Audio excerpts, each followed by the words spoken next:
Hi. ഇന്ന് ഞാൻ അഖിലേൻ്റെ കൂടെ ഒരു സ്ഥലത്തോട്ട് പോകുവാണ്. ആളുടെ ഒരു ഫ്രണ്ടിൻ്റെ വീട്ടിലോട്ട് കൊണ്ടുപോയതാണ് എന്നെ. ഈ വെള്ളക്കെട്ട് കണ്ടപ്പോൾ തന്നെ എനിക്ക് ആകെ മടിയായി, ഞാൻ വരുന്നില്ലെന്നൊക്കെ പറഞ്ഞ്.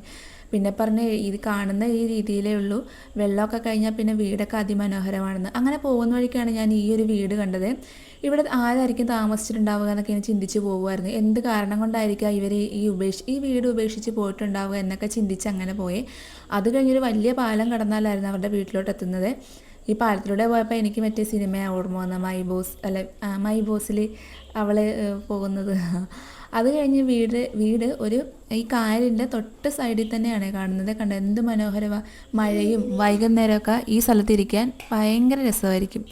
അങ്ങനെ അതൊക്കെ കഴിഞ്ഞ് ഇത്രയൊക്കെ വെള്ളം നീന്തിയതല്ലേ എന്നൊക്കെ പറഞ്ഞ് എന്നെ സർപ്രൈസായിട്ട് കൊണ്ടുപോയത് ഒരു ഷാപ്പിലോട്ടായിരുന്നേ. വെളിപ്പന ഷാപ്പ്. ഇവിടെ നിന്ന് എനിക്ക് നല്ല ബീഫ് ഫ്രൈയും കപ്പയും മീൻകറിയും നമ്മുടെ നത്തോലി ഫ്രൈ ഒക്കെ വാങ്ങിച്ചിരുന്നു. എല്ലാം നല്ല അടിപൊളി ടേസ്റ്റ് ആയിരുന്നു. അല്ലെങ്കിൽ നമ്മുടെ ഷാപ്പിലെ കറികൾക്കൊക്കെ ഒരു പ്രത്യേക രുചികളാണല്ലോ. അങ്ങനെ വെള്ളക്കെട്ടും പാലവും അതിമനോഹരമായ വീടും ഫുഡൊക്കെ ആയിട്ട് ഇന്നത്തെ ദിവസം കഴിഞ്ഞ്. അപ്പോൾ ഇന്നത്തെ വീഡിയോ ഇത്രയല്ലേ. ബായ്.